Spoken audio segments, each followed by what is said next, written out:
Alors, Parashat Korach, le modèle de la dispute parfaite, quand je dis parfaite, c'est-à-dire avec tous ses dégâts et tous ses défauts, se trouve dans la Parashat de cette semaine. On sait que cette dispute qu'il y a eu entre Korach, qui n'était pas seul, qu'il a réussi à prendre avec lui des grandes personnalités, qu'entre Moshe Rabbeinu, Aaron HaKohen et tout ce qui a été établi.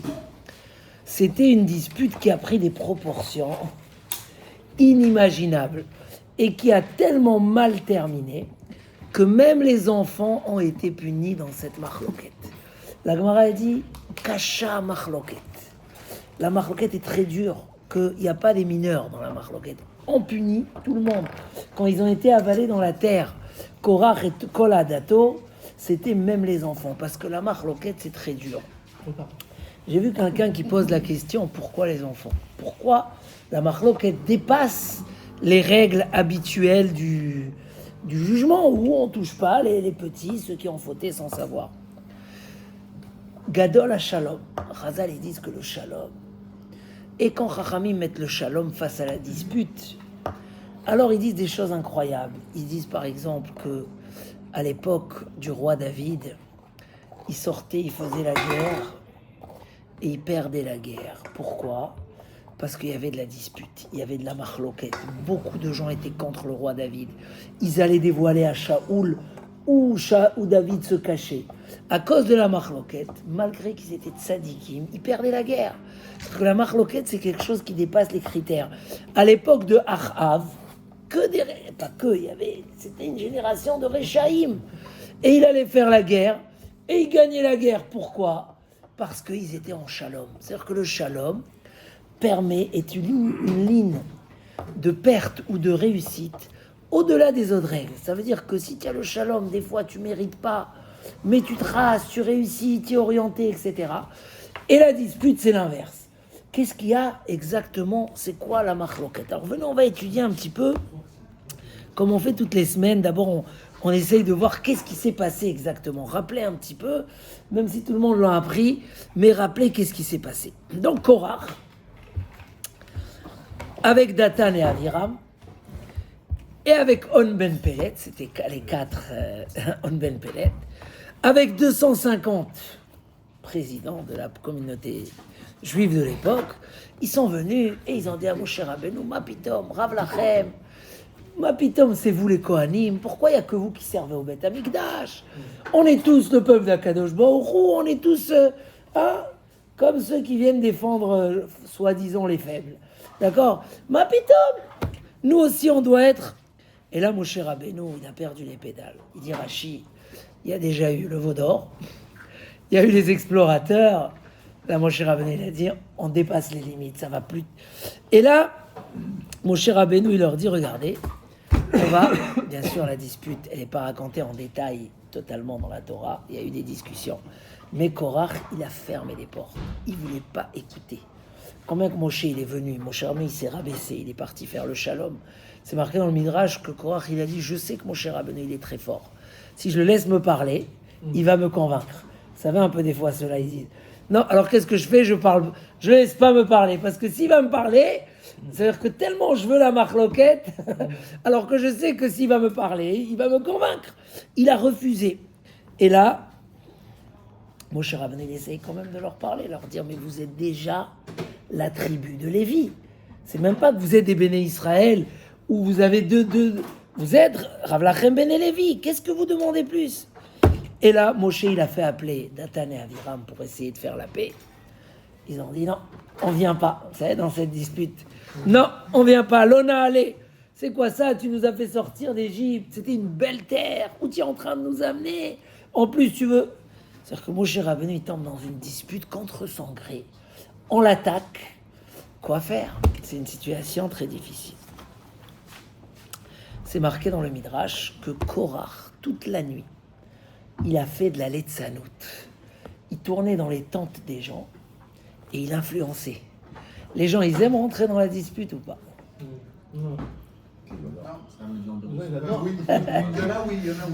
Malheureusement, quand il y a un qui fait une dispute, souvent, il suffit qu'il y a un qui a déjà une petite amertume, ou un petit truc, il faut pas... Ça leur coûte pas, parce que les gens ne réalisent pas qu'est-ce que ça peut amener comme dégâts. Et donc, il leur expliquait toute la nuit que Moshe Rabbeinu est en train de se moquer d'eux. Hein? Il est en train de se moquer d'eux. Il est en train de tout leur prendre. Ils amenaient un mouton. Ils racontaient à tout le monde. Il y avait une veuve qui avait un mouton. Alors, elle a voulu couper la laine.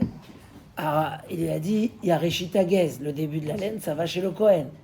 Bon, elle a dit, écoute, si je pourrais, je vais faire la shrita. La shrita, ils lui ont dit, tu dois donner les joues et le pied au Kohen, machin. Qu'il ne lui est rien resté, ils lui ont tout pris. Ça commençait même avant. Elle avait un champ, il lui prenait ses maasrot. Ils ont fait de Moshe Rabbeinu et de Aaron à Kohen de la rigolade. Ça, ils ont fait de la moquerie. Et la moquerie, ça passe partout. Parce que la moquerie, ça enlève la vérité des choses. Ça donne un aspect moqueur. Et beaucoup de gens sont faibles et ils prennent ces choses-là. Donc la situation était inquiétante. Qu'est-ce qu'on fait ? Le pire,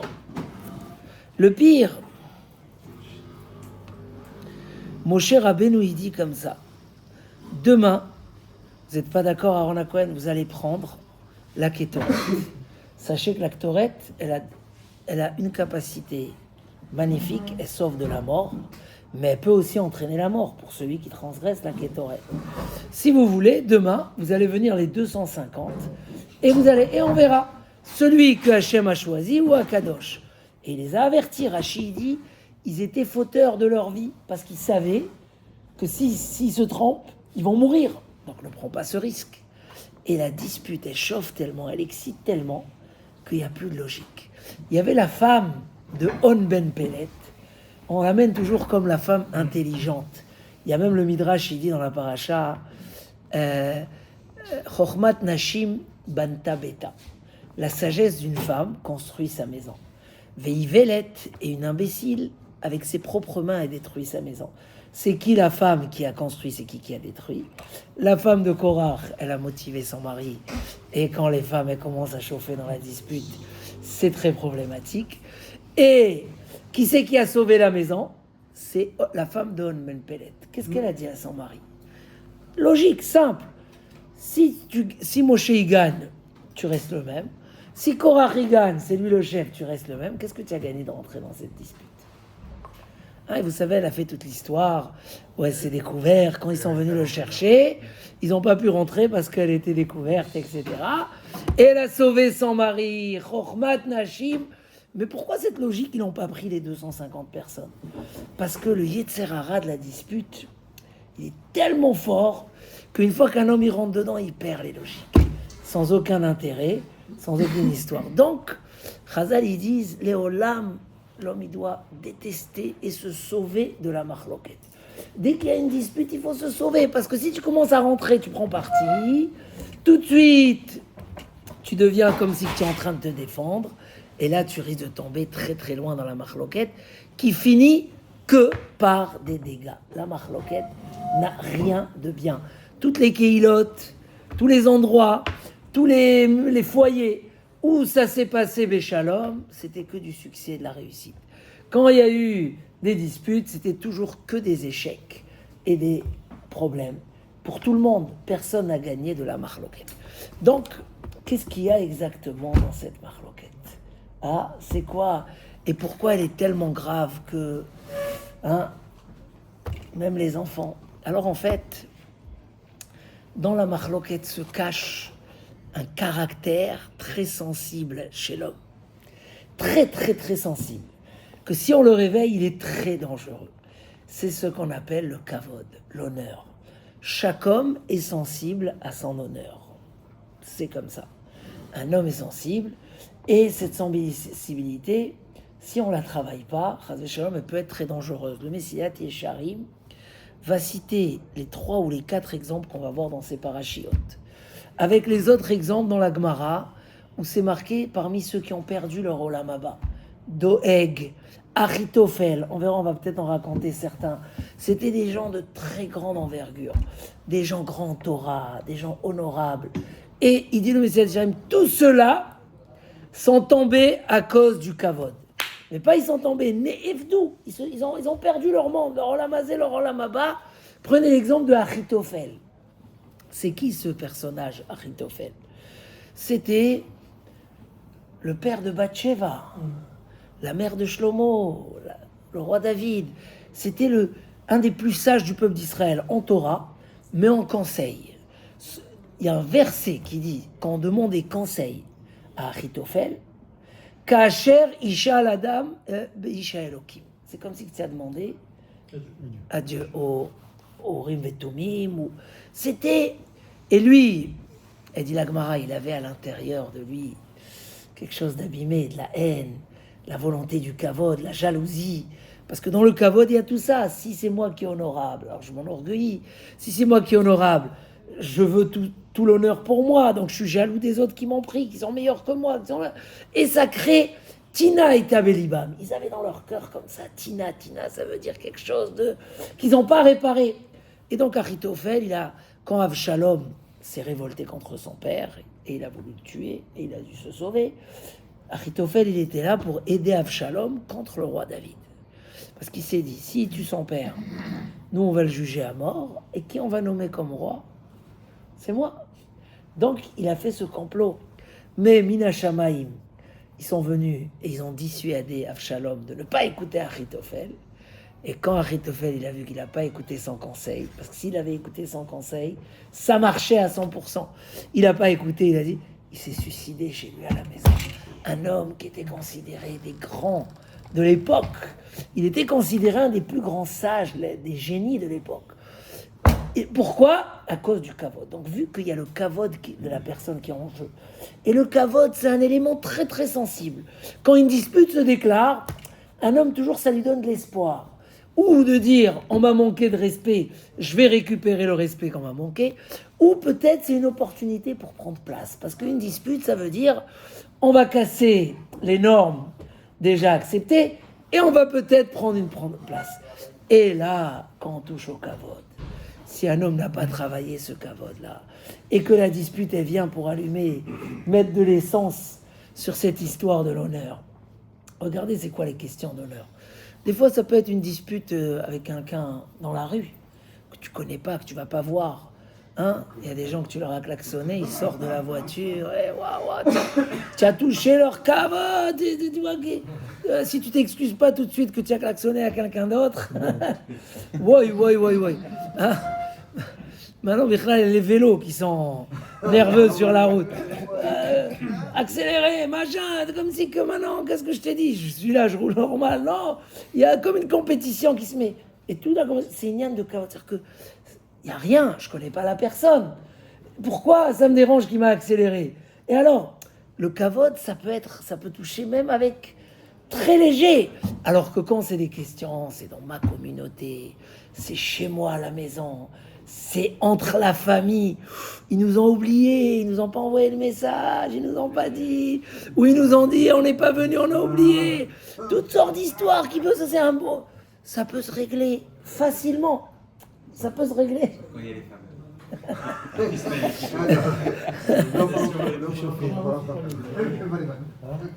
Non, parce que les femmes, c'est encore plus sensible. C'est pas qu'ils veulent plus de kavod, c'est que c'est plus sensible. Donc il faut vite prendre les choses en main. Avant, elle dit la Gemara, la marloquette, c'est comme un tuyau d'eau qui est percé. Tu bloques tout de suite, c'est bon. Mais si tu le laisses s'ouvrir, c'est l'inondation. Après, va ramasser l'eau et les dégâts. Donc, c'est pour ça qu'il faut tout de suite agir. Parce que, vu que ça touche au kavod, l'homme il est très sensible. Et vu qu'il est sensible et que ça le touche profondément, ça retouche ce qu'il dit le Messiyat Yesharim, que l'homme, écrit comme ça le Messiyat Yesharim, l'homme est très sensible dans ce qui touche son honneur. Et quand on lui fait du mal, ça le touche très profondément. Et il n'a aucune consolation que la vengeance. La vengeance est plus douce que du miel. C'est la seule tranquillité qu'il peut avoir. Maintenant, dans la dispute, dans la marloquette, c'est même pas ça. Mais l'homme, il rentre dans cet esprit. Parce que vu qu'il se sent une partie de la marloquette, donc automatiquement, il se sent comme quelqu'un qui vient défendre son kavod. Et là, ça touche et ça réveille toutes les midot raot. Il dit Rav Chaim Shmulevitz sur un autre sujet, il dit quand chez les parents c'est comme ça, tu crains qu'est-ce qui va se passer avec les enfants. Donc quand la punition vient sur les parents, ça peut toucher les enfants, pas parce que les enfants méritent une punition, parce qu'on doit sauver les enfants de ce caractère-là, parce que c'est très grave, ça peut aller très très loin. Alors, Beth Hillel et Beth Shammai, par exemple, ils étaient en marloquette, très souvent, sur plein d'halachot, des halachot même très sensibles, que ce mariage est interdit selon Beth Shammai et autorisé selon Beth Hillel. Comment on va faire? Alors ça y est, on peut plus se marier entre nous. Parce que si un jour... Non. La Gemara a dit, avec toutes les discussions qu'ils ont eues halachiquement, c'était juste des discussions constructives. Et là, je touchais un point très important. Dans chaque chose, il y a le fond et il y a la forme. Et il faut faire très attention de distinguer entre les deux, parce que ça peut permettre, justement, des fois, de mieux contrôler les choses. Beth Shammai et Beth Hillel étaient en marloquette sur le fond, sur la halacha. Mais sur la forme, on cherche la même Torah. On est en train de découvrir les mêmes idées. Donc ça fait qu'ils ont vécu toujours Béchalom. Et ils se mariaient les uns avec les autres. Et chacun citait les paroles de l'autre avant de citer les siennes. Beth Shammai, il pense comme ça. Mais moi, je pense que la halakha, elle n'est pas comme lui. Pourquoi tu l'as cité? Parce que justement, tu veux montrer que c'est pas parce qu'il est contre ton avis qu'il a plus de valeur. Au contraire, j'apprécie. C'est sa manière d'étudier. Moi, sur le fond, j'étudie autrement. La halakha, elle n'est pas comme ça. Mais ayum echabdim et zeti. Ils honoraient les uns les autres. Ça veut dire que quand on a un différent, c'est très important de séparer entre les deux. Et de dire, par exemple ici, si Korach avait une vraie question sur la Keuna, il aurait eu les explications de Moshe Rabbeinu. Mais derrière ça se cachait, comme nous disent nos Chachamim, un problème de kavod. C'était quoi le problème de kavod qui se cachait derrière ça? C'est quoi le problème de kavod? C'était, il dit Rashi ramène du Midrash, ils ont nommé Elitzaphan ben Oziel Nassi avant lui. C'est-à-dire qu'il a accepté que Aaron, il était plus fort que lui. Moshe est plus fort que lui. Mais dans la comparaison de la famille des Lévi'im, pourquoi on a nommé Elitzaphan ben Oziel le Nassi? Ça, il n'a pas accepté. Donc on a donné une place qui pensait qui était la sienne à quelqu'un d'autre. Et là, c'est très très dur. Si on s'habitue à dire sur le fond, parce que dès qu'on mélange le fond avec la forme, ça veut dire qu'il y a un contenu dans la dispute. C'est pas rien, c'est un débat de fond. Mais quand on voit, elle t'a mal parlé. D'accord, elle t'a mal parlé. Sur le fond, il y a eu un écart, alors on va lui reprocher pourquoi elle t'a mal parlé. Maintenant, s'il y a une marloquette de fond, il faut la traiter. Et comme il dit le Ramban, quelqu'un qui t'a vexé, il faut aller le voir et lui dire pourquoi tu m'as fait ça. Il faut discuter gentiment avec lui. Mais tu ne peux pas aller discuter avec lui tant que tu es chaud bouillant et tu es vexé. Donc d'abord, tu t'occupes de la vexation. Tu pardonnes, tu dis c'est pas grave, tu dis c'est Mina Shamaim, Gamzou Letova. Peut-être que ce mot-là m'a évité un accident énorme. Je vous ai raconté que la semaine dernière, j'ai failli faire un accident sur l'autoroute. Ma mâche avec mes enfants, les fenêtres ouvertes et tout, et la voiture, elle est à 140 à l'heure, elle est venue. Elle nous a 1 millimètre où on a pu accélérer. Et elle est rentrée derrière, mais elle aussi, elle n'avait pas le choix. Il y a un camion qui lui a... Tu te dis, et quand j'imagine la scène après, quelques minutes après, alors j'ai raconté ça Shabbat, parce que j'étais en plein en train de faire Tfilat Haderer. Et je me suis rappelé en retard de le faire. Et dans le Tfilat Haderer, il se passe ça. J'ai dit, oh Hachem. Ça veut dire qu'on m'a donné la Tfila, c'est incroyable. Mais des fois, tu te dis, à la place de faire un accident, à la place d'avoir besoin d'aller chez le médecin pour faire des examens qui font peur, un bisaïon, ça c'est la forme. Après qu'on a fini la forme, on peut traiter le fond. Combien de gens se sont disputés parce qu'il y avait du bruit dans l'étage?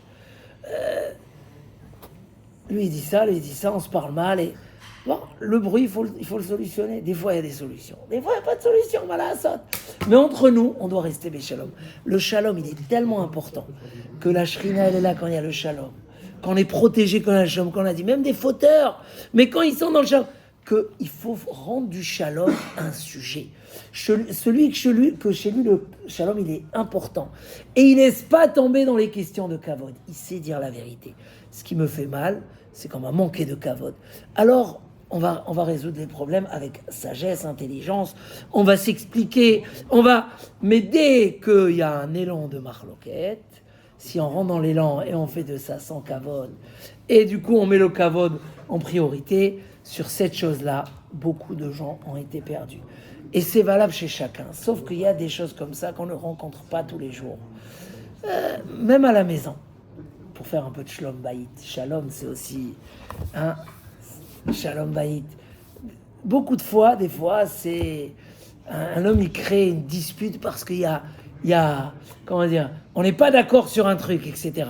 Mais sur la truc elle-même, on peut s'arranger facilement, c'est pas le problème. Mais vu qu'on a fait de ça un sujet, et un sujet personnel d'honneur et de défense, qui t'a demandé d'être le roi qui gagne les guerres toujours à la maison? Contre qui tu veux gagner les guerres? Tu as un rival en face de toi que tu veux gagner les guerres? Contre qui? C'est-à-dire que si l'homme il est mitbonen et il dit finalement c'est qu'une question de kavod et le kavod n'a pas d'importance et qu'un homme qui travaille sans kavod il est libéré de cette et tout la Torah nous apprend de ce travail-là. Donc c'est pour le premier point que je crois que c'est tellement mauvais que c'est héréditaire, ça passe, et c'est pour ça que la solution a été de punir Korach vechol adato. Et donc, c'est Meod Chachouv de prendre... Il n'y a pas beaucoup l'occasion de parler de ça. Mais, comment il dit? Il y a des yeshivot ou des synagogues qui ont pu durer des années et des années.